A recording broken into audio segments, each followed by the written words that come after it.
Hello everyone. In the series of memory management lecture, today we will discuss about demand paging. In some previous lecture we discussed about the paging, and we understand that paging is used to implement the non-contiguous memory location. Since demand paging is an advanced version of paging, so it is also a non-contiguous memory location technique. To understand the concept of demand paging, first we have to understand the concept of virtual memory, because demand paging is actually used to implement the virtual memory. Let's discuss the concept of virtual memory. Before discussing the virtual memory concept, first we have to answer one question, that whether the CPU need an entire program for execution. The answer is no. We know that CPU will need only some portion of a program, or we can say that one instruction of a program for a particular time. So to load the entire pages of the process into a physical memory, it is not a good idea. We can utilize the memory space, but when we talk about better use of RAM, this is not achieved in the case of paging, because in the paging we load all the pages of a process into a RAM.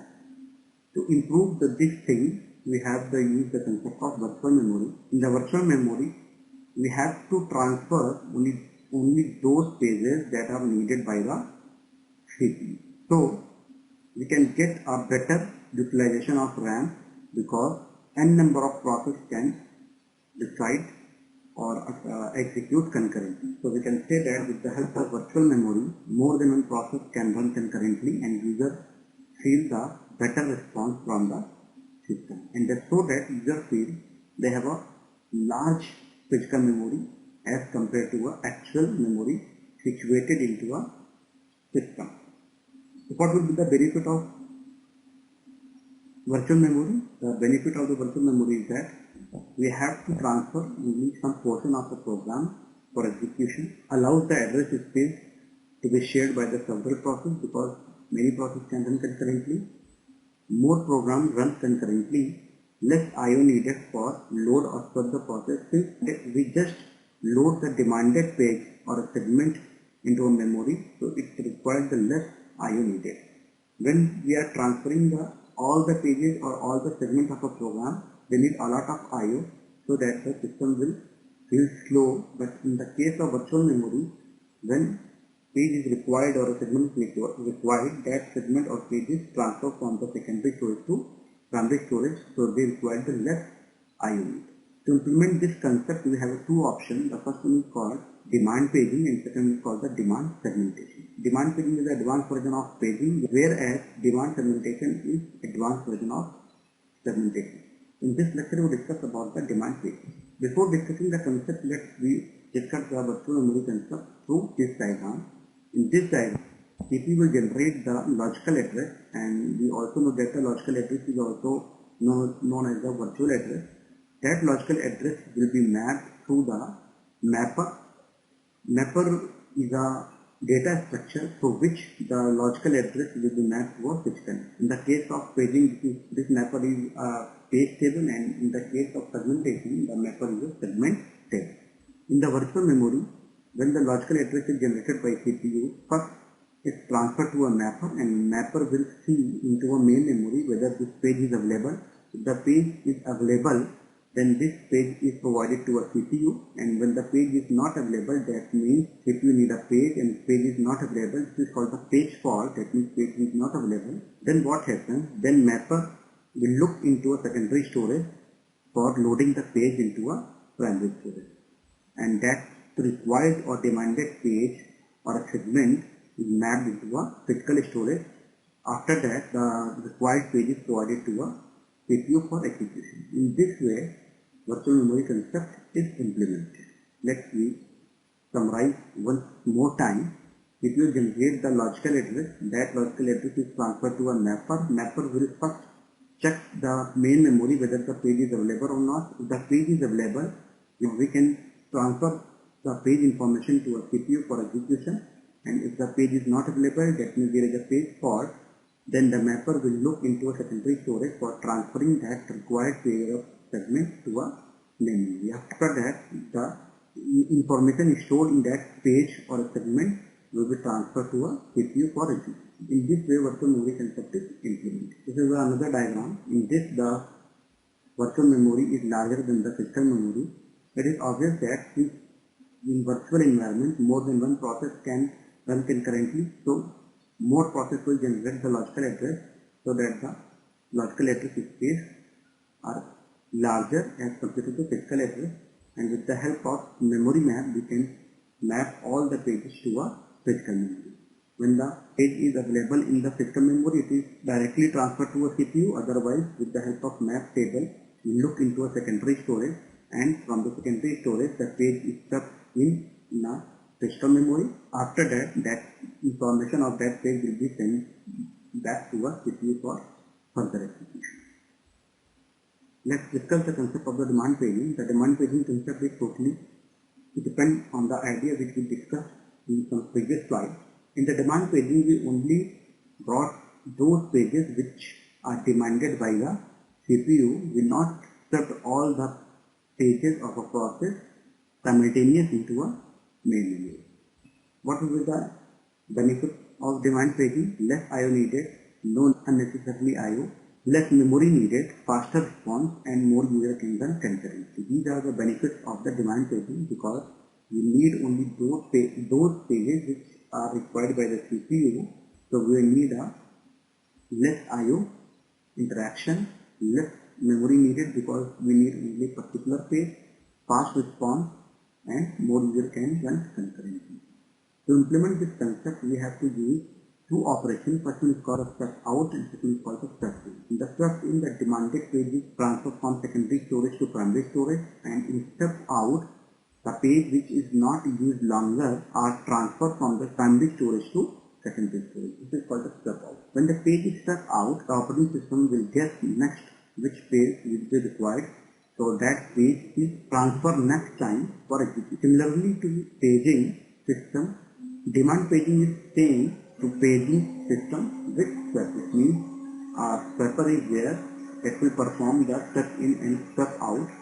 This is also known as a pager. This stepper is a lazy because it transfers only those pages that are demanded by the CPU. When the CPU generates the logical address, which is not a legal reference, this logical address is aborted.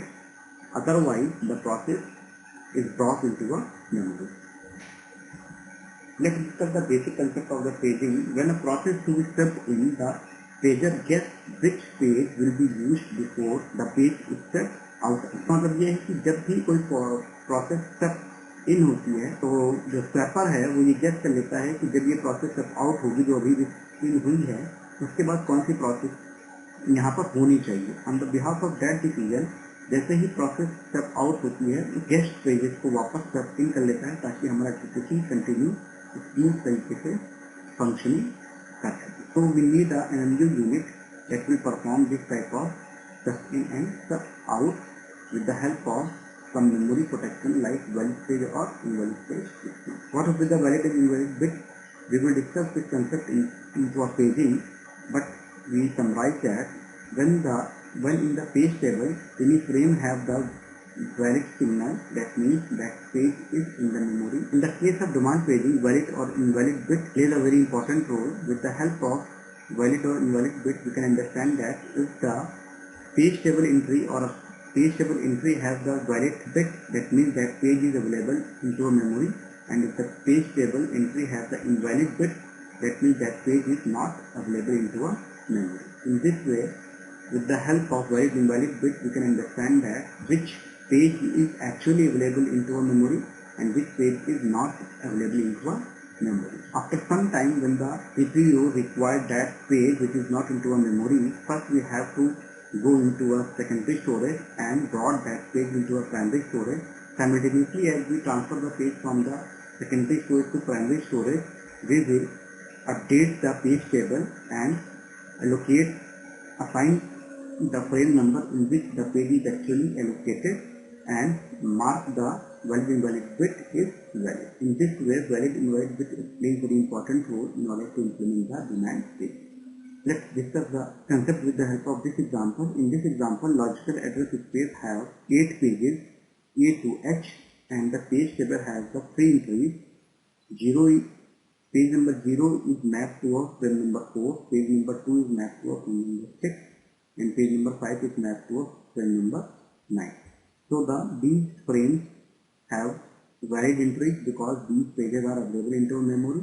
All the other entries into page table is invalid because that page is not actually available into a physical memory. As we discussed in the virtual memory or a demand paging, only some pages are available into a memory. As if you demand the new page, it will be transferred back from the secondary storage to RAM. Since page number 0 is mapped to a frame number 4, so it has the valid entry, and page number 1 don't have any space into a physical memory, so it's marked to a invalid. That is the concept of valid or invalid. What would be the concept of the page fault? We also discussed in the previous slide. When a CPU generates a logical address to access a physical address and that page are not available in the physical address, that means this is called the page fault. Since we need a page, and according to me the page is available into a physical memory, but actually the page is not available because we are implementing the demand paging, so there is a chances that page is not available into physical memory. Then what we do, we go back to a secondary storage and brought the page into a primary storage and resume the operation. So what will be the page fault? Actually we need a page. According to me, page is available into a memory, but page is not available. This is called the page fault. So what will be the action will be taken by the operating system? Operating system looks at the under table to decide that it is a valid reference or invalid reference. If it is an invalid reference, that means we are accessing the invalid page, process is aborted. Otherwise, just not into a memory, that means page is not into a memory. We go to step number 2. What we do in the step number 2? Find the free frame. First we search the physical memory and find the free frame. After that we set page into a free frame via disk scheduling operation. We set the page table and set the valid bit equals to V, so that page is now available into a memory and restart the operation. That are the steps taken by the operating system in the case of page fault. First, logical address is generated by the CPU and that logical address will be available into a physical memory, but due to some reason that page is not available. So page table, first we see the page table, the page is available or not.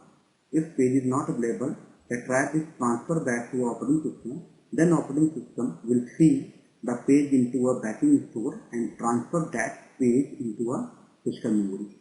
After that, as we transfer the page into a physical memory, its page table is reset and valid or invalid bit is also set, and after that we restart the function. In this way, when the page fault occurs, operating system transfer the page from the secondary storage to primary. This is the concept of page. So in this way, we can see that how demand paging will run the processes which are the larger in size as compared to the physical memory, because with the help of demand paging we transfer only those pages which are required by the operating system.